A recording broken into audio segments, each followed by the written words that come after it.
Bonjour peuple congolais, ça dépend de l'ère à laquelle vous nous suivez. Aujourd'hui, nous sommes chez monsieur Paris Diambanza. C'est un écrivain, de surcroît un universitaire, avec lequel on va parler du panafricanisme, du panégrisme, auquel nous allons ajouter, n'est-ce pas, un instrument culturel, puisqu'on va parler de la culture en général et particulièrement, donc, comme j'ai dit, du panafricanisme, du panégrisme, auquel nous ajouterons, n'est-ce pas, le ngola. Le ngola, tout le monde connaît, c'est un instrument traditionnel pré-colonial, donc avant l'arrivée de l'homme blanc. On va essayer un peu de voir, puisque c'est un instrument donc mathématiques, de calcul mental, etc. Donc on va voir avec lui. C'est un écrivain, un éditeur, donc il a sorti pas mal d'ouvrages, dont en exergue celui qui est devant vous. Donc nous allons essayer un peu de voir avec le monsieur et qu'est-ce qu'il pense, n'est-ce pas, de la culture africaine et congolaise, africaine en général, congolaise en particulier. Et comment lui, il fait la différence entre le panafricanisme et le panégrisme. Puisque lui, il est panafricaniste. Et de surcroît panégriste. Donc, panégrisme ou panégriste, c'est un concept qui échappe, n'est-ce pas, à beaucoup de gens par rapport à sa compréhension. Donc, c'est lui qui connaît un peu la magie. Il va nous l'expliquer. Donc, pour ne pas trop monopoliser la parole, je vais essayer un peu de prendre déjà, donc filmer le ngola. Le ngola que nous avons ici, c'est un instrument ngola en forme de crocodile venu, n'est-ce pas, du Bénin, de l'Afrique, lui ramené par sa fille qui avait fait le voyage au Bénin. Alors chez nous, on a une sorte d'un autre instrument appelé aussi ngola. C'est lui qui connaît les tenants, les aboutissants. Donc, je vais filmer comme ça. On va rentrer maintenant dans le jeu de questions et réponses. Donc, je vous prie d'être patient par rapport à ce que nous allons faire. Et notre émission ou vidéo, ça sera bilingue. Lingala français. Ça, c'est le ngola venu du Bénin. Et vous savez, le Bénin, c'est un des pays aussi caractérisé, n'est-ce pas, par la culture empirique africaine. Ça, c'est la culture purement africaine. On n'a pas voulu mettre deux instruments ngola pour éviter la confusion. Donc, monsieur Paris Diambanza, il est là. Il va nous expliquer ce qu'il a préparé pour nous autres. À vous la parole, monsieur Patrice Diambanza, vous pouvez vous présenter. Merci beaucoup, chers compatriotes combattants Christian Bola. Alors, merci pour votre introduction, pour cet hommage, je dirais, primordial rendu au Angola. Mais je vais d'abord commencer par présenter le livre Dieu s'en fout, que les auditeurs et les téléspectateurs ont vu. C'est un pamphlet. Dieu s'en fout, c'est un titre qui peut froisser certaines personnes, mais c'est une assertion que nous assumons parce que en sous-titre, nous avons dit « Les temples sont vides de Dieu ». Dieu s'en fout. En lingala, je dirais « Etali Nzambete ». Les temples sont vides de Dieu. Tempelo et Bombi Nzambete. Alors, pourquoi on va dire Dieu s'en fout? On va dire Dieu s'en fout parce que le rôle d'un écrivain, comme de tout penseur, c'est d'essayer d'apporter des réponses pour aider sa communauté à trouver des solutions aux problèmes qui l'assaillent. Je vais prendre dans nos pays. Nous parlons plutôt d'enclos. On prend nos enclos. Les enclos sont des États immatures, des États faibles, des États fantoches, des États machombés. Et nos enclos font du surplace. Ils font du rond-point depuis des années. On était quasiment au même niveau de développement avec des pays comme la Chine dans les années 55, 59. Aujourd'hui, ces pays ont dépassé même le Canada. Voilà. Au niveau des pays produits nationaux bruts et intérieurs bruts. Aujourd'hui, ces pays ont fait des bons et nous, on fait du surplace. Pourquoi? Alors, le rôle des penseurs et des théoriciens, c'est de chercher les nœuds qui entachent notre intelligence et qui nous empêchent d'avancer. Entre autres nœuds, les mazitas, comme disent les mazitas, comme, pour parler dans la langue du pays, les mazitas, les kimbandi des sorciers. Il y a plusieurs nœuds et curieusement, la religion, ou plutôt la religiosité est devenue aussi un nœud solide qui empêche le peuple de penser avec sa propre tête et d'agir selon son cœur. Il y a une chose que nous devons savoir. Un peuple, c'est une religion. Aucun peuple ne peut s'assumer, ne peut s'élever sans coloniser sa propre religion. Vous allez au Japon, un pays ultramoderne. C'est un pays qui pratique le shintoïsme. Le shintoïsme, c'est une forme de bouddhisme qui a été colonisée par rapport au culte des ancêtres nippons. Vous allez en Chine, il y a le bouddhisme, mais l'ossature spirituelle et philosophique de la Chine, c'est le confucianisme et la pensée de Lao Tzu. Donc, chaque peuple doit se référer toujours sur ses penseurs, ses philosophes, ses guides, pour construire son système spirituel et son système culturel. Politique aussi. Hein? Voilà.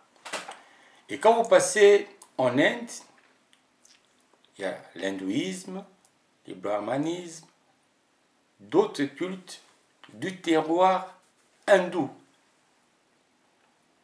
Et vous prenez le cas de la Chine, du Japon et de l'Inde, ce sont des pays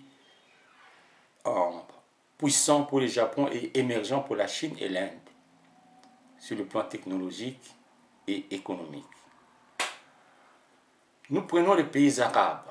Ils ont leur religion, l'islam, leur prophète, Mahomet. Et les pays arabes sont prospères. En Afrique, parmi les pays les plus riches, il y a l'Algérie et le Maroc. Pays arabes, musulmans. Au Moyen-Orient, il y en a plein. Arabie Saoudite, le Qatar, Émirats Arabes Unis. Vous prenez Israël, un petit pays très puissant, très fécond sur le plan intellectuel. Israël pratique le culte de ses ancêtres. Parce qu'en vérité, toute religion n'est qu'un culte des ancêtres. On peut mettre l'habillage qu'on veut. En réalité, quand on prie, c'est toujours une colonne qui doit partir des vivants, aller à la recherche de Dieu à travers, comment dire, le maillon, à travers les maillons, la chaîne de ses ancêtres. Ainsi, les Juifs ont raison de dire Dieu d'Abraham, de Moïse, d'Isaac, de tout ce que vous voulez. Les musulmans, ils vont parler de Mahomet et ses amis. Mais l'Africain, parce qu'il avait perdu sa liberté, l'Africain aujourd'hui, je dirais, les jouets de toutes les religions du monde. Les tout-venants spirituels, les tout-venants spirituels peuvent venir au Congo et trouvera toujours des adeptes. Nous sommes le peuple qui passe son temps à réchauffer les foyers des autres, alors que chacun a son foyer. Yoza na moto na yo, voisin za na moto na yo. Mais pour la moto na yo, yozo pour la moto na yo, yozo pour la moto à voisin. Bozu wa beaucoup na yo otanga o na Bible. Bozu na Matthieu 1er chapitre. Et ça clair, bazo tanga la généalogie ya bakolo masolo. Yo kingani la bota ya kingani, kingani la bota ya kingani. So tali bien, kombo na biso ezate. Eza clair que beaucoup wana, eza beaucoup na biso te. Masolo wana etali biso te. Poni komi kotisa na makambo etali biso te. Moto na yo olini kotia mopepe te. Ozotia mopepe na moto ya moninga. Suka moto na ekokufa. Si tu n'appelles pas tes ancêtres, mais ils vont dormir d'un profond sommeil. Tu passes ton temps à te bousculer avec les Juifs pour invoquer leurs ancêtres. Leur Dieu. Finalement, ils vont être puissants parce que spirituellement, ils sont chauds, tandis que toi, tu es froid. Donc, c'est un peu l'essence de ce que nous avons voulu transmettre à travers ce petit pamphlet, Dieu s'en fout, dans un style satirique, hein, parce que il faut être éveillé pour ne pas tomber dans des pièges. Parce que cette religiosité que nous vivons aujourd'hui dans nos pays, ça a été pensé dans des think tanks, hein, aux États-Unis, en Suisse.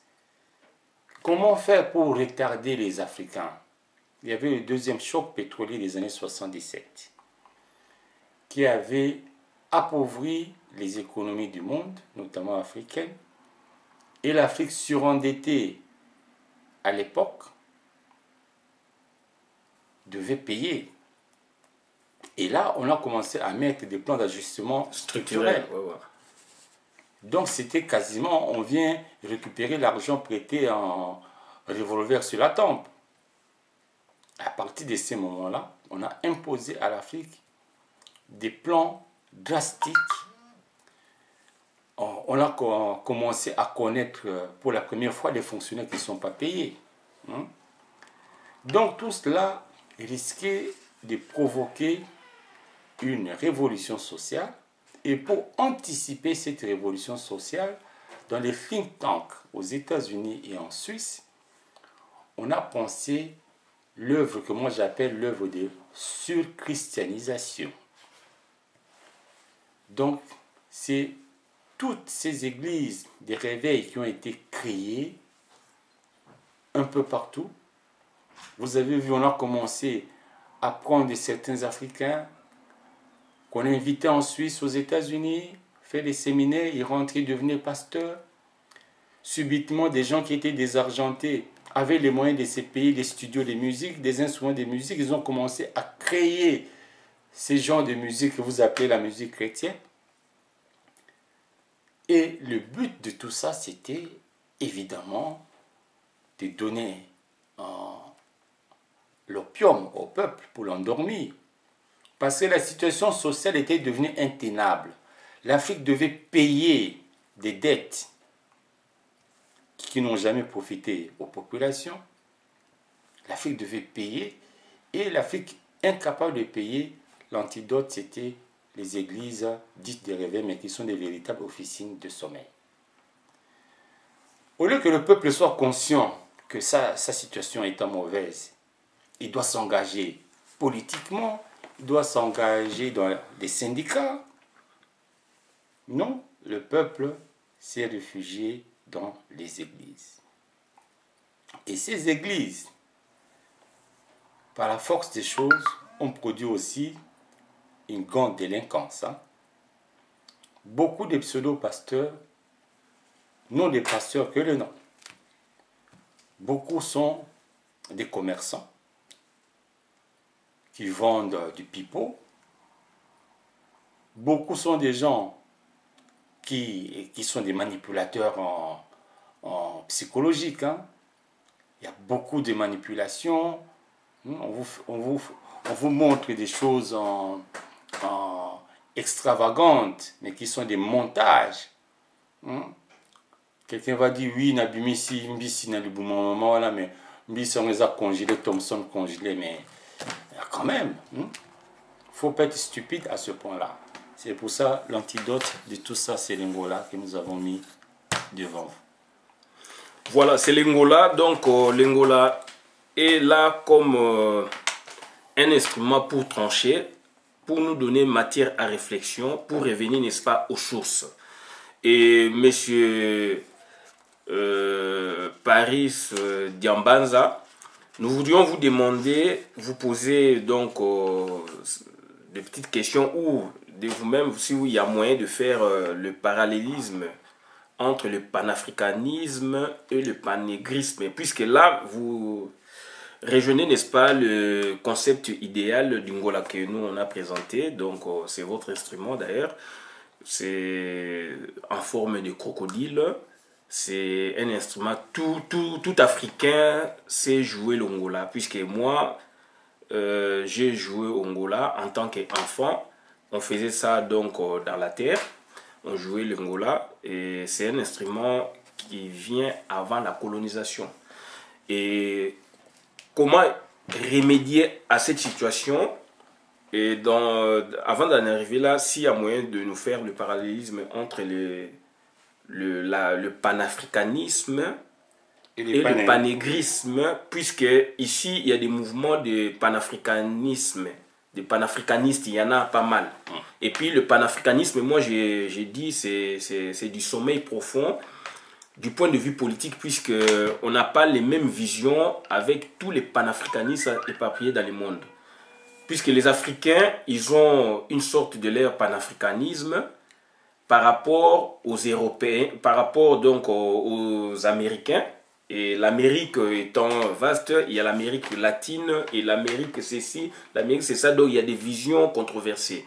On peut aller même vers l'Australie, il y a aussi des Noirs. Donc panafricanisme, donc c'est compliqué, il y a trop de problématiques là-dedans. S'il y a moyen de nous faire le lien ou le parallélisme entre le panafricanisme et le panégrisme. Alors, d'abord, je vais parler du panafricanisme. Le panafricanisme, c'est un mouvement qui prône l'unité de tous les peuples d'Afrique. Ouais. Alors, il y a plusieurs leaders, je peux en citer 4 pour que les gens ne se perdent pas.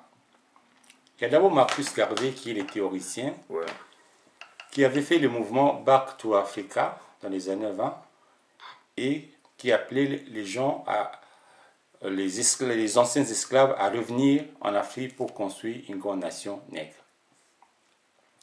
Ensuite, il y a Kwame Nkrumah, qui a été le président du premier pays indépendant d'Afrique, le Ghana, et Kwame Nkrumah qui a matérialisé les idées de Marcus Garvey pour créer l'OUA, l'Organisation de l'Unité africaine.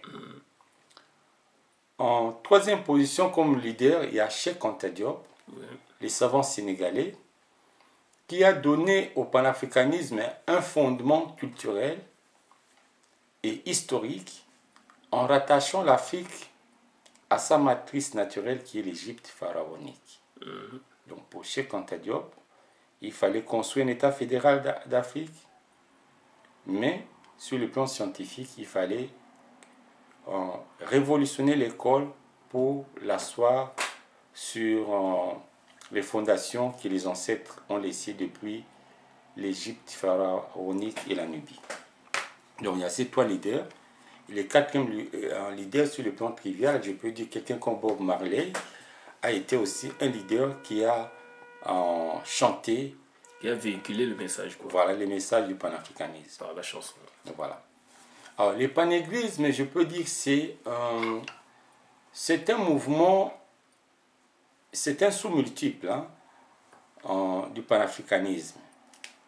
C'est l'ossature même du panafricanisme. C'est-à-dire qu'au sein des panafricanistes, vous avez des nègres qui se définissent d'abord comme tels, des nègres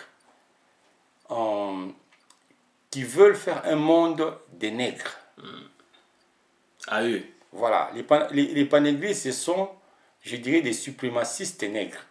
Parce que les gens pensent qu'il y a des suprémacistes européens ou blancs et qu'il n'y a pas les suprémacistes nègres. Non. Les panégristes sont des suprémacistes nègres. Ce sont des gens, pour eux, l'idée de, par exemple, d'épouser une blanche ou un blanc, c'est vraiment comme une insulte. C'est des gens qui ne vont jamais dépigmenter leur peau.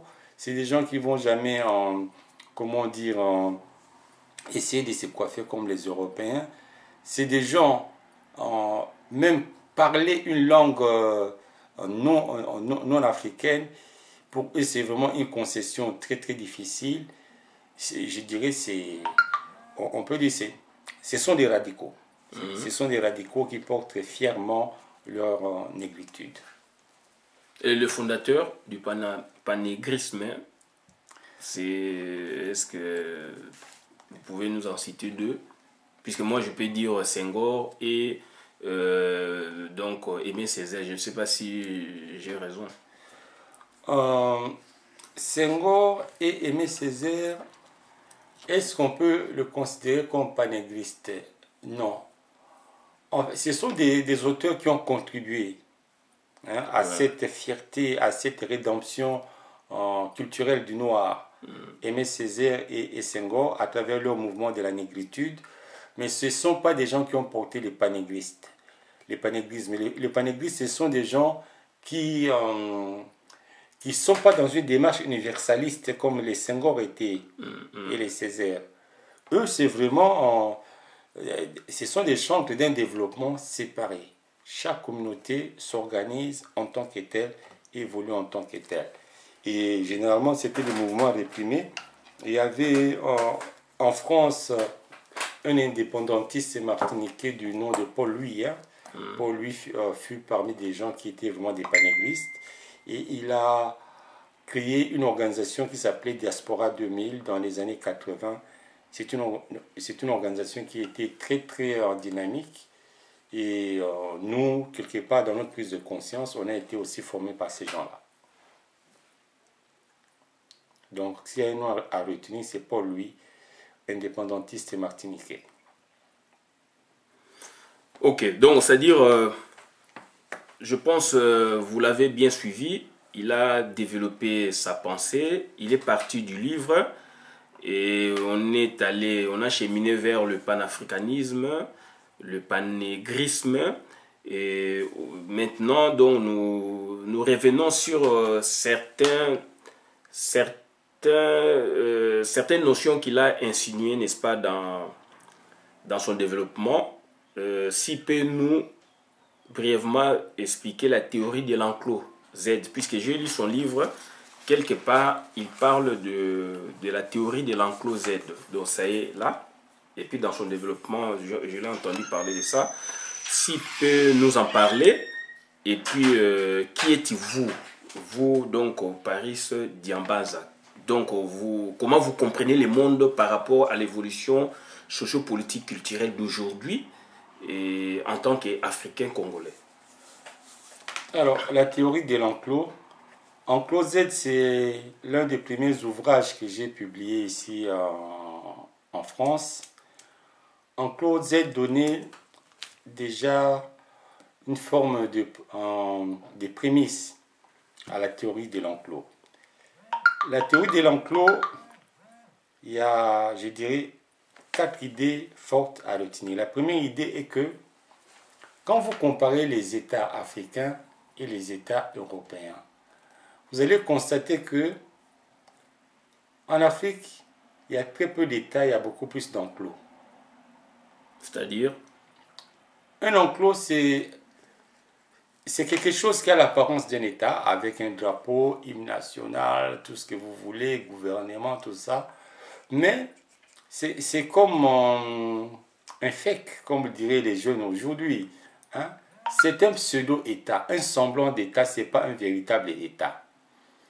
Parce qu'un État a des citoyens et les citoyens ont des droits. Dans l'enclos, les gens n'ont pas de droits. Les citoyens d'un pays européen, s'il veut voyager à travers le monde, il obtient des visas facilement. Mais pour qu'un Africain quitte son enclos pour sortir, il a tellement de... C'est vraiment un chemin de croix. Pourquoi? Mais parce que vous êtes comme du bétail dans un enclos, on doit vous surveiller. Le maître de l'enclos ne peut pas accepter que les esclaves ou que son bétail puisse quitter l'enclos calmement. Donc, un enclos, c'est un pseudo-État. Comme je dis, c'est un État machombé, un État faible. Hein? Et généralement, les enclos sont dirigés par des individus qui sont dépourvus de légitimité. Parce que si un chef a la légitimité intérieure, il peut s'appuyer sur son peuple pour quitter cet état d'enclos et créer un état moderne. Donc la plupart des pays, surtout d'Afrique subsahara, sont des enclos. Vous allez voir dans ces pays-là, ils n'ont pas des dirigeants légitimes, ce sont des États faibles. Quand il y a une guerre qui arrive, c'est la MONUSCO, je ne sais pas qui doit venir, ou tout ce que vous voulez. Et vous allez voir, des fois même pour payer les fonctionnaires, il faut qu'ils aillent faire la manche. Ce ne sont pas des États, ce sont des enclos. Donc ça, c'est la première idée sur les enclos. La deuxième? Alors, la deuxième... Puisque vous parlez de l'enclos Z. Z, c'est... À l'époque, l'enclos Z, c'était les Zaïre. Ouais. Voilà. Alors, là, j'avais illustré la théorie à travers ce qui s'est passé aux Zaïre à l'époque. Ouais. J'avais prédit la chute du régime et le retour du Nord-Congo à travers un chapitre que les gens peuvent retrouver. Bon, c'est vrai que c'est un livre qui est épuisé. Hein. Le titre, c'est Enclos Z. Ah ouais, ok. Enclos Z, voilà. Okay. Donc, la deuxième Donc, vous avez déjà prédit la chute du Zaïre. Du régime, etc. Et le retour du Nord-Congo. Okay. Voilà. Donc, la deuxième idée au niveau d'enclos, l'enclos, là j'avais présenté l'enclos physique. Oui. Il y a deuxième idée, c'est l'enclos au niveau idéologique et conceptuel. Un enclos, il faut considérer ça comme un nœud malin qui entrave l'intelligence de quelqu'un.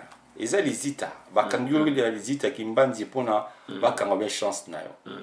De la même manière que au kanga soso, au moins au somi soso no au la bonne année, au kangiye singa, au tie monzité en lokolo, au tie quelque part. Soso gogo se déplacer marqué mousikate, parce que ça a bloqué na enclos wana singa na kangiye wana. L'enclos c'est aussi au kamati ndinduti la kata mulangi. Au Kangi, de temps en temps, on la respirer mon képi au Kangi. C'est comme ça. C'est comme ça que on a conditionné la vie des millions d'Africains dans des enclos. Vous allez voir qu'en Afrique, c'est comme, comment dire, on tourne en rond, on n'avance pas.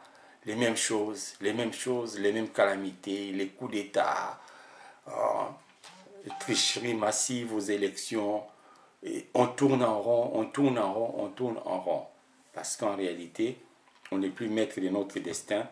Il y a des maîtres des enclos qui sont à l'extérieur. Ils ont des gérants d'enclos que nous appelons présidents ou ministres. Ce sont des gérants d'enclos et des agents d'enclos qui agissent pour servir les intérêts des maîtres des enclos. C'est la condition pour qu'ils puissent rester au pouvoir longtemps. La théorie de l'enclos a aussi une action mathématique. Vous regardez l'histoire de l'Afrique. Si un chef de l'État reste longtemps au pouvoir, vous pouvez être sûr qu'il agit contre les intérêts de l'Afrique. Les chefs d'État qui ont voulu sortir du système de l'enclos ont été assassinés. Sinedi, Patrice Emery Lumumba, Thomas Sankara, Laurent Désiré Kabila, Modibo Keïta au Mali.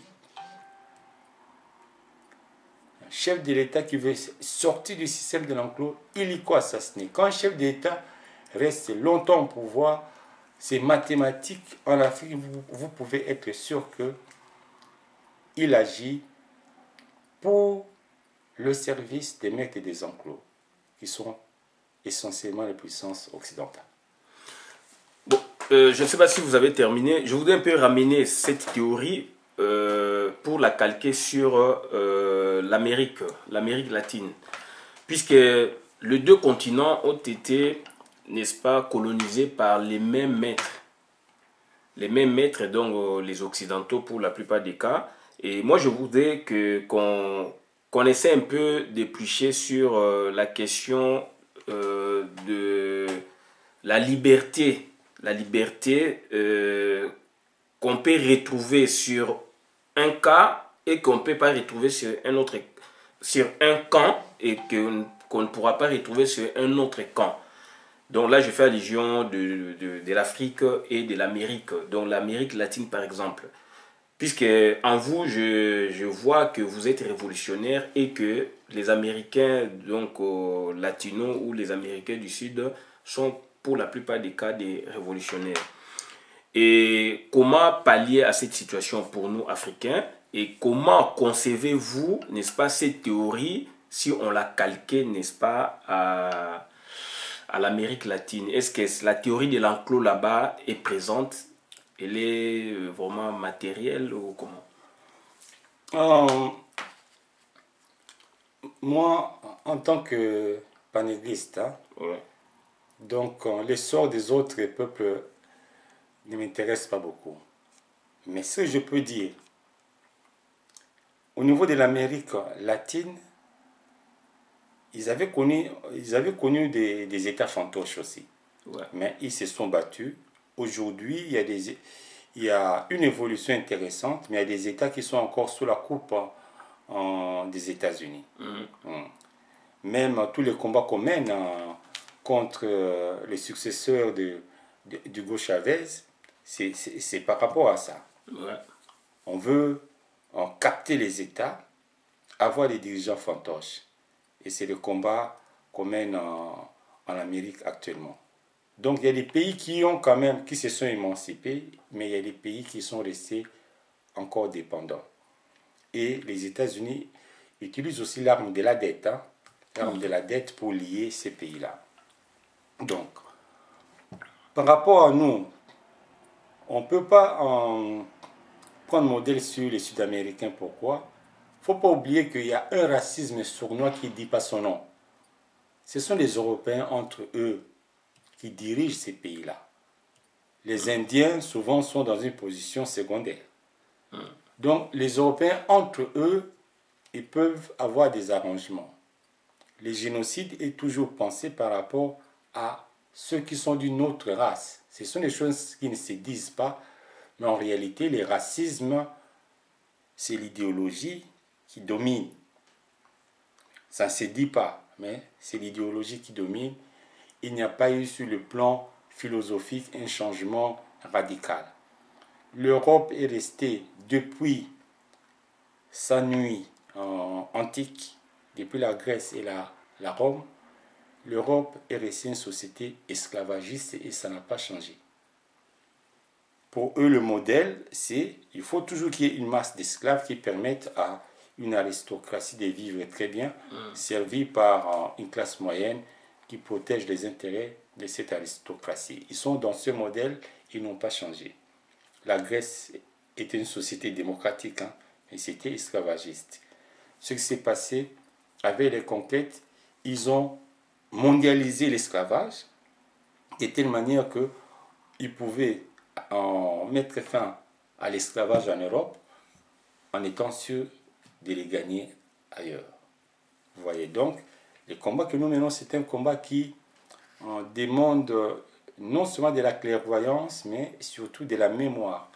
Ne pas oublier qui nous sommes, ne pas oublier en face de qui nous sommes.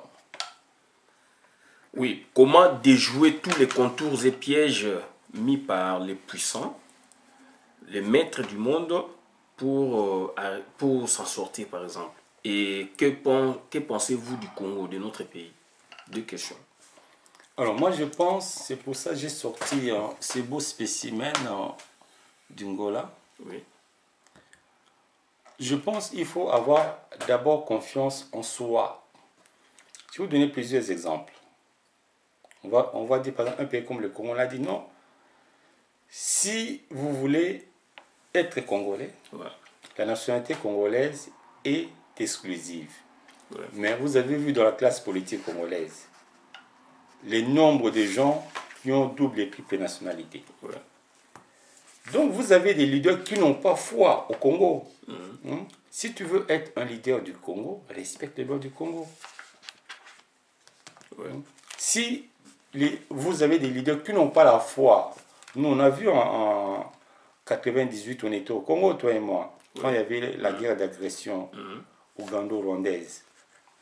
Quand Kinshasa fut menacée en août 1998, on a vu des compatriotes rentrer à toute vitesse, rentrer en Belgique, en France, en Angleterre, aux États-Unis, parce que ils ont la nationalité de ces pays-là.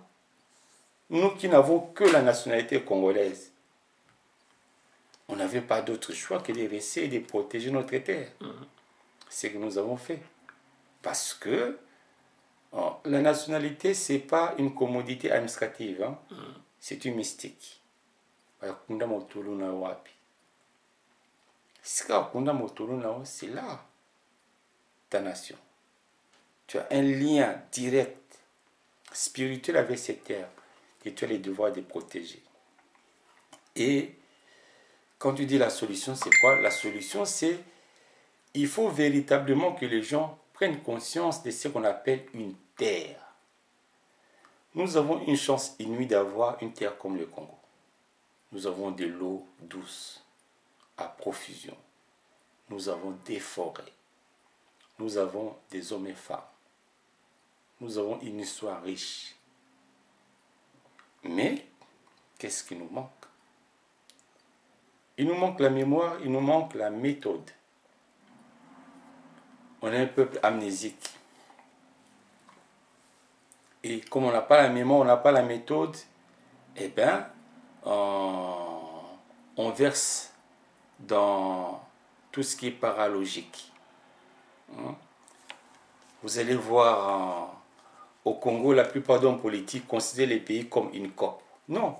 Mboka eza copté, eza li copaté. C'est malheureux. Mboka eza copté. Mboka, la terre du Congo là, pour moi, eza même dilté. Mboka, c'est une divinité. Je peux vous choquer.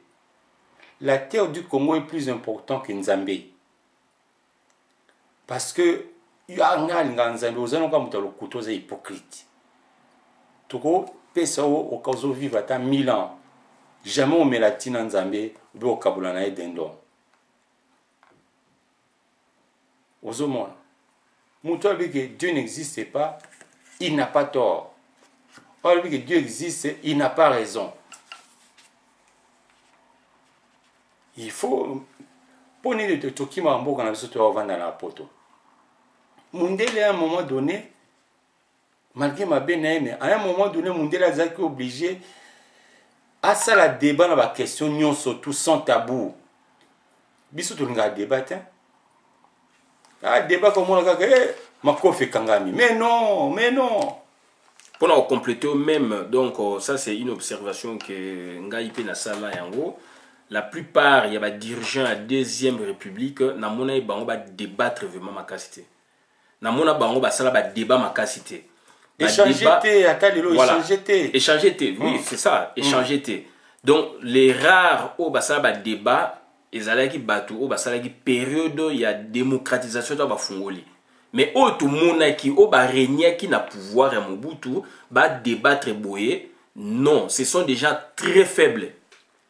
Ce sont déjà tout le monde mais tout le monde yango toyoka yango na interview na bango vous dites mais bateau va diriger pourquoi balinga débattre non puisque bazana va argumenter puisque pour débattre il faut avoir des arguments il faut avoir des tactes il faut avoir la méthode mingi bazana méthode puisque aujourd'hui la science est allée partout science est allée partout dans le sens que la portable no science est allée donc au fungola au tangi au comprendre makambo avant c'était pas comme ça il faut qu'il y ait un lieu moko sacré spécialisé pour apprendre aujourd'hui la science donc n'a pas portable donc aujourd'hui il y a des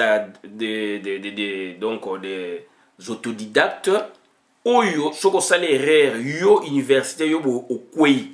Et ngai personnellement il ko ndeko lobi Paris Diabanza natikala komona te à part les quelques rares professeurs d'université ba sala politique là ils sont scientifiques mais na ba débat boye bato ya Mobutu o ba yeke ba deuxième république mingi ba sala ba débat donc ba éclaboussa bango donc ça dit na mona bato wana to bazali ko ganga na un père boye même aujourd'hui ba débat ba sala ndeto ko mona awa lelo yo na ba poto awa ndenge zalaka Jamais. Sarkozy, tout le monde a débat avec tout le monde.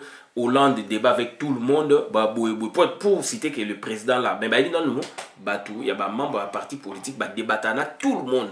Mais chez nous, on n'a pas cette culture.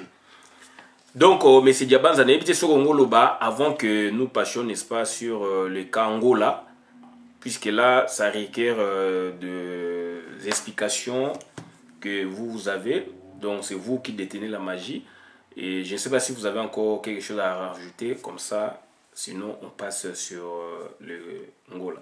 Alors, maintenant, si ça, non clos. Oui.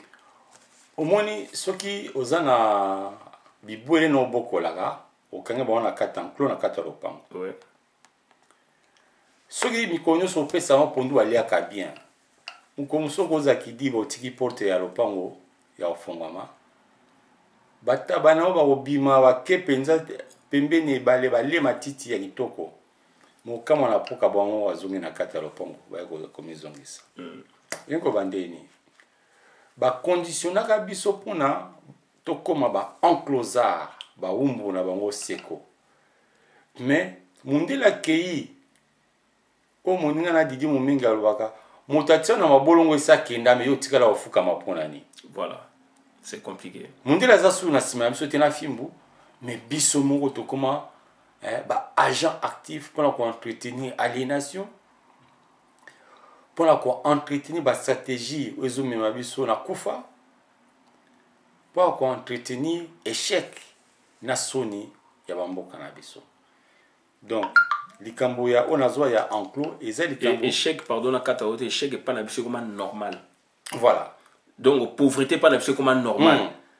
Na documentaire mo les en France awa Victor Hugo, donc il y a qui ba mindele ba sala ni moko documentaire mo babi Victor Hugo, il est quand même dans le parlement français de l'époque pour dire que la pauvreté c'est un crime. Ba vota en kala na France, pauvreté c'est un crime. Mais biso pauvreté c'est normal.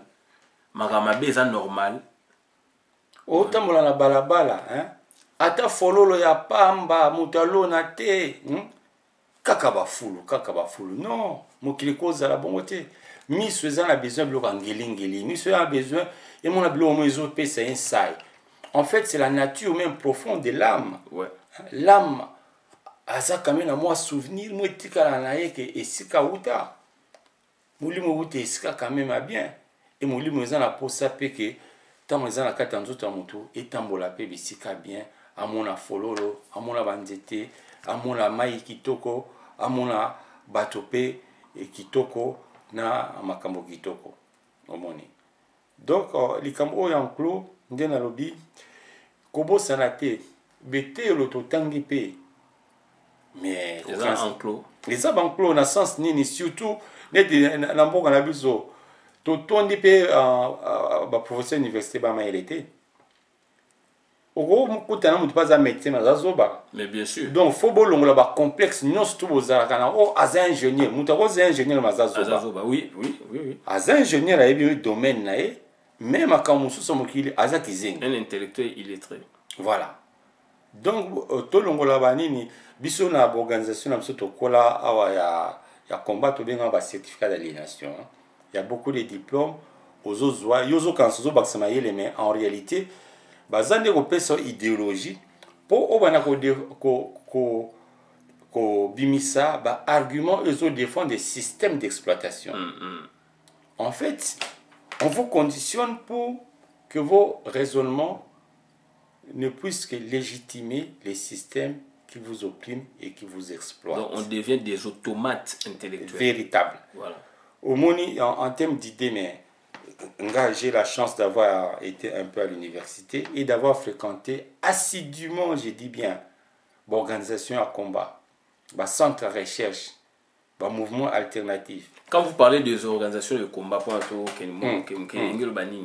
de combat où fréquentez dans l'université, ce sont des cercles très serrés et très fermés, des intellectuels qui sont intransigeants et qui sont incorruptibles. C'est-à-dire? Et dont la vocation est de servir leur communauté. Ça n'a rien à voir avec le combat politique. C'est le combat politique, Ouais. par excellence. Ouais. Mais dans ces cercles-là, on a pas congolais, on a besoin militaire. Ouais. On a militaire. Ce qui fait que quand on tant ça va document sur to zonge là-haut. Sur Nathalie même un programme politique même où Muzito, j'ai beaucoup de respect pour Adolphe Muzito parce que c'est un homme politique qui essaie de faire la politique autrement avec des débats, des contributions de Bisoto Linga. Il produit beaucoup intellectuellement. Adolphe Muzito. Oui, je ne partage pas ses thèses, mais je salue sa démarche. Ouais. Matata Pogno aussi, il avait une posture intéressante, d'homme politique. Il a essayé de donner à l'État en moyenne en lustre.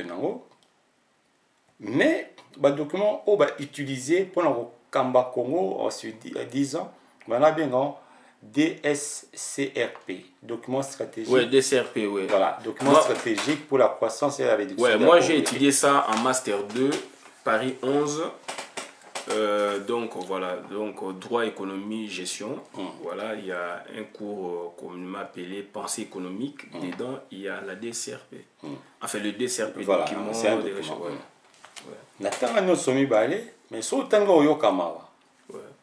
Mais au fait, c'est un processus donc participatif. Parce qu'en réalité, ils ont un catalogue de bonnes intentions. Et puis dicté par la Banque mondiale et les Fonds monétaires internationaux. C'est un carnaval de travail. Vous faites quelque chose de ça, imposé, mais dont il faut faire participer tout le monde, toutes les couches de la société. Mais au final, comme tu dis, donc ce sont eux qui ont la décision. Donc on vous amène quelque part. Ouais. Et puis ils n'ont pas fait participer la population. Non, en principe c'est ça. Ouais. En principe ce sont les... Ouais. En fait, j'étais au Congo, j'ai observé parti politique, nous sommes au concours dans l'élection. Je n'ai pas vu un seul programme politique d'envergure, dans le sens ni. Un programme politique, ce n'est pas seulement donner des chiffres dans ça, là, avec autant. Non. Un programme politique doit être assis sur un corpus philosophique. Culturel aussi. Voilà. Ouais. Et c'est parce qu'on a des piliers, en termes éthiques, philosophiques. À partir de là, on construit un système conceptuel et on peut arriver à décliner les actions. Les actions sont la conséquence d'une vision philosophique et politique. Fondée sur les aspirations de son peuple. Voilà. Du terroir. Et ces aspirations du terroir doivent entrer dans un système conceptuel qui lui donne, comment dire, une cohérence et dégage les principes de son application. Donc, le problème qu'on a dans nos pays, dans nos enclos, c'est essentiellement le problème de la misère spirituelle et de la misère intellectuelle. On a beaucoup de diplômés, on a très peu d'intellectuels. Parce qu'un intellectuel, c'est quelqu'un qui est engagé et quelqu'un qui s'engage pour le bien commun. C'est pas quelqu'un qui s'engage seulement pour son ventre, quoi. Voilà. Donc, c'est intéressant, n'est-ce pas, de découvrir des gens pareils. En l'occurrence, M. Paris Diambanza, c'est un universitaire, comme je vous ai dit, de Sirkwa, un écrivain, un éditeur, un panafricaniste, un panégriste. Il a développé les concepts. Maintenant, nous l'amenons, n'est-ce pas, à nous expliquer le dernier concept, c'est-à-dire le Ngola que tout le monde connaît. Le Ngola, c'est un instrument donc de base pour le calcul mental en Afrique précoloniale. Malheureusement, cet instrument, au contact de l'homme blanc, nous, Africains, on ne l'a pas tant réhabilité ou tant valorisé. Mais du moins, on s'en sert pour une importance, une utilité. Dans nos villages surtout, oui, mais en ville surtout, on l'a remplacé par des calculettes, calculatrices, etc., etc. Donc, c'est en forme géométrique. Donc, je me déplace pour que je voie de près comment Monsieur Diabanza Paris va nous expliquer. Donc, c'est à vous. C'est vous qui avez, n'est-ce pas, la connaissance de l'instrument. Ça, c'est en forme, comme on a dit, en forme d'un crocodile. C'est un instrument qui lui a été rapporté par sa fille du Bénin lors de ses vacances là-bas. Alors, connu sous divers noms, on parle d'Angola, en RDC.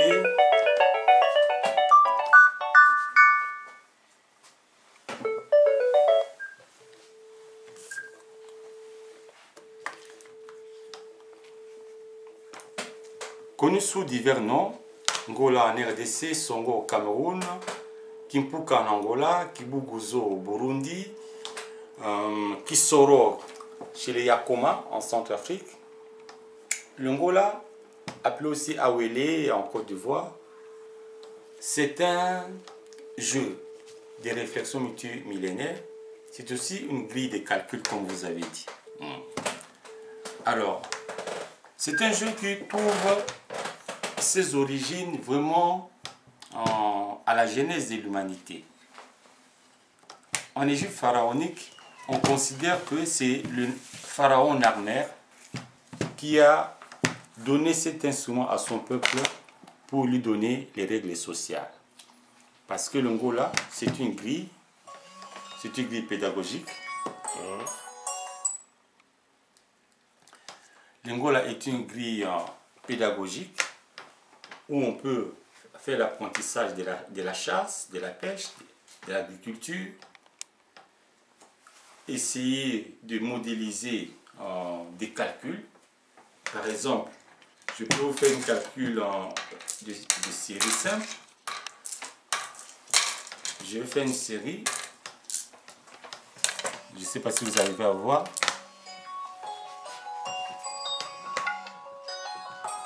1 plus 2 plus 3 plus 4 plus 5 est égal à combien? Si je reste sur 5 cases, alors vous voyez ici, je vais chercher les yayas, le nombre fort.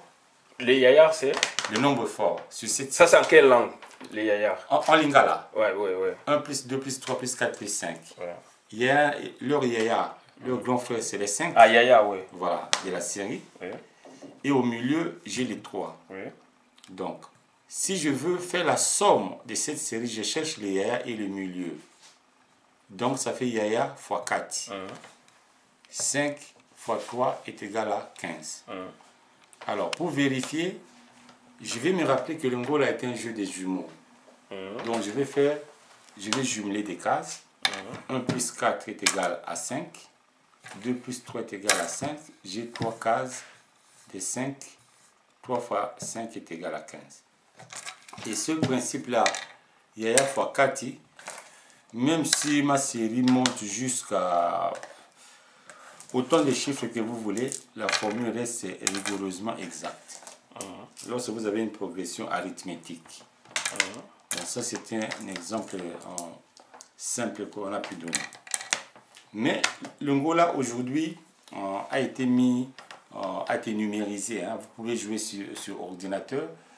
J'ai mon ami Ngakoso, Patrice Ngakoso du Congo-Brazzaville, qui est ingénieur ici en France, qui a fait un programme que les gens peuvent télécharger gratuitement et jouer. Alors, mais moi, au-delà du jeu, ce qui m'intéresse en Angola, c'est non seulement son aspect historique, mais c'est son aspect dynamique. Parce que l'Angola a une élasticité incroyable. Ici, vous avez le modèle sahélien, 2 rangées de 6 cases. 1, 2, 3, 4, 5, 6. 2 rangées.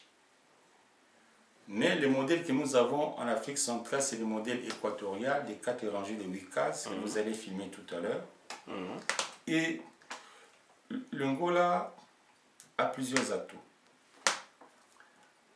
Le premier atout de l'Angola, c'est qu'il faut que l'Africain pense qu'il est un homme logique. L'Africain a toujours fonctionné avec la logique. 1 plus 1 est égal à 2. Si 1 plus 1 me donne 3, c'est qu'il y avait un 1 qui était caché quelque part que je n'avais pas vu. Donc, en d'autres termes, je pense que vous allez nous ramener aussi le Ngola. Donc, il y a Bicho, il y a Afrique centrale, comme ça. Oui, il y a un Ngo comme ça, total. Parce que c'est un instrument africain. Donc, chaque contrée a sa forme, mais la logique est la même. Donc, on tombe sur le même résultat.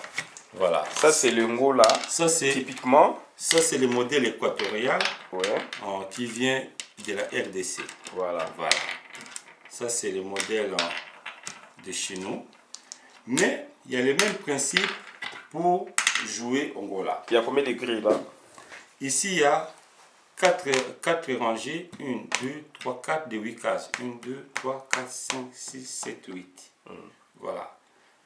Donc, ça, c'est le modèle du Congo. Et au bout là-bas, je vois.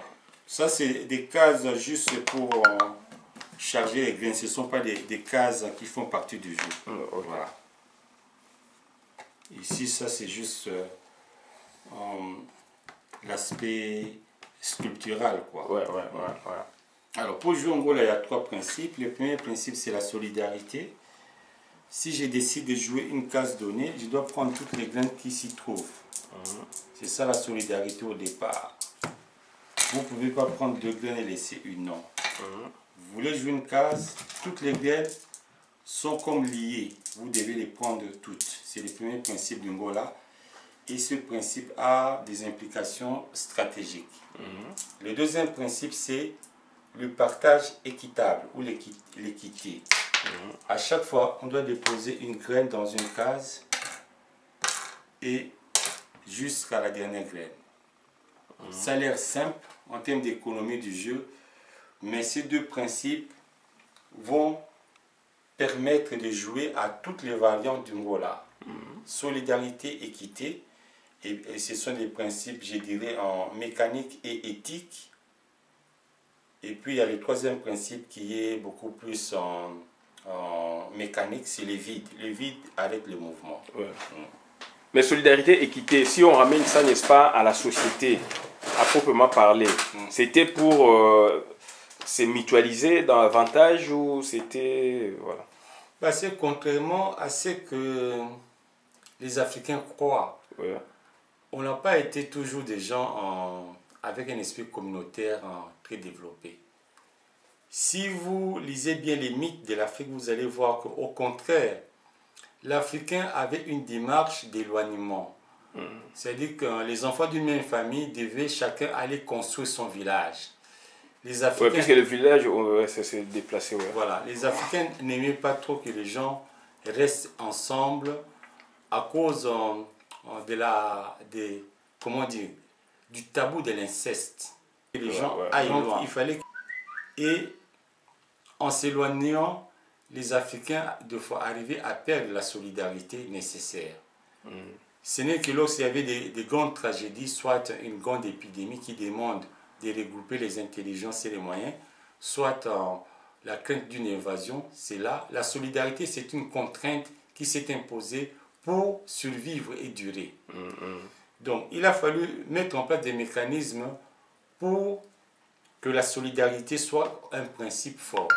C'est ainsi que, à travers l'Angola, qui est un jeu, je dirais le jeu le plus puissant et le plus présent, le plus savant de l'Afrique, même l'un des meilleurs jeux du monde, Angola, la solidarité, c'est un principe très très fort.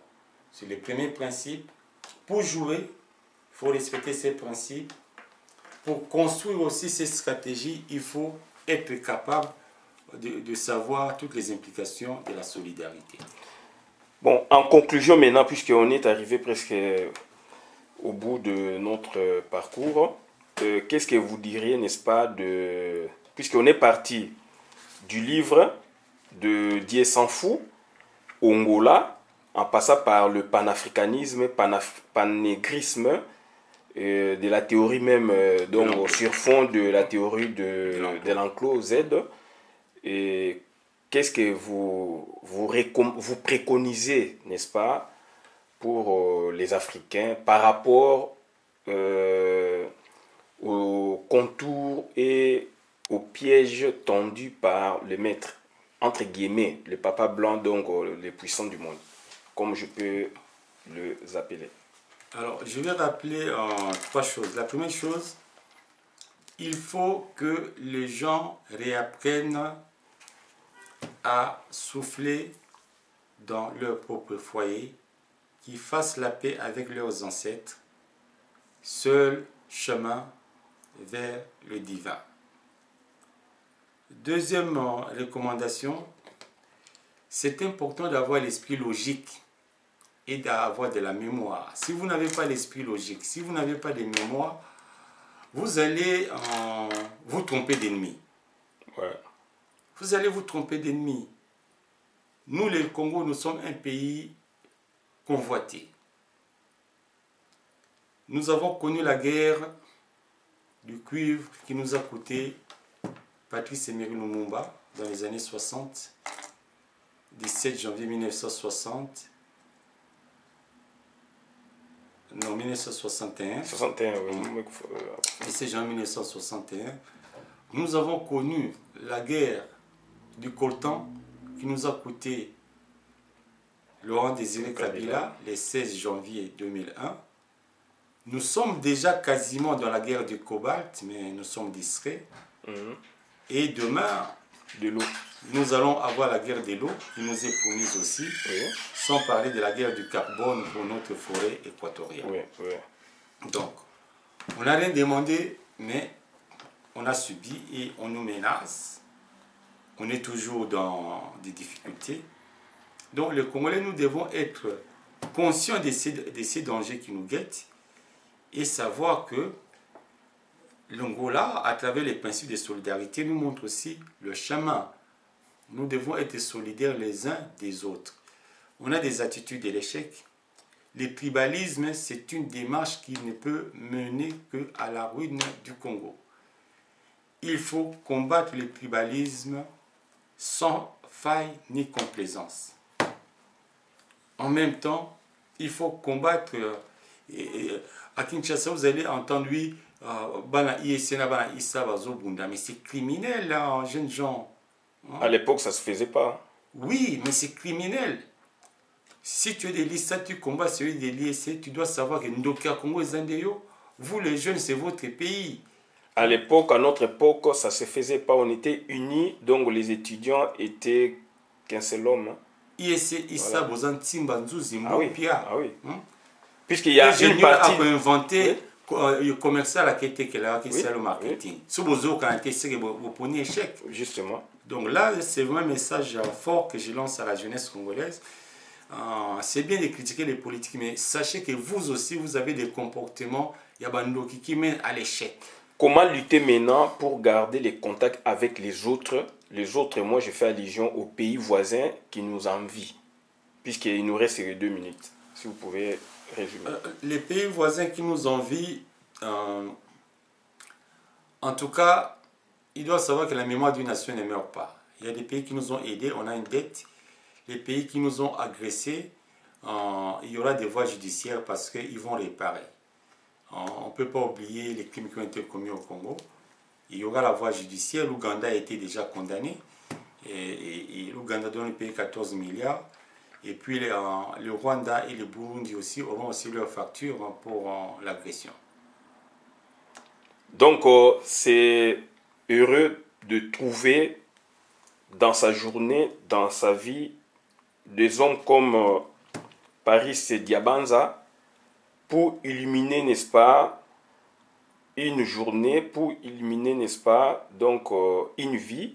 Et aujourd'hui, nous avons en face un monsieur très intelligent qui a conçu, n'est-ce pas, une théorie, la théorie de l'enclos Z. Moi, ça m'a beaucoup plu. Et ce faisant, donc, nous aurions une occasion pour en parler davantage, puisqu'il est écrivain, universitaire, écrivain, éditeur. Nous aussi, nous en avons besoin pour nos prochaines publications. Donc, c'était magnifique de voir en face de nous ou à nos côtés un tel monsieur. Donc j'ai dit et je vous remercie. À la prochaine occasion.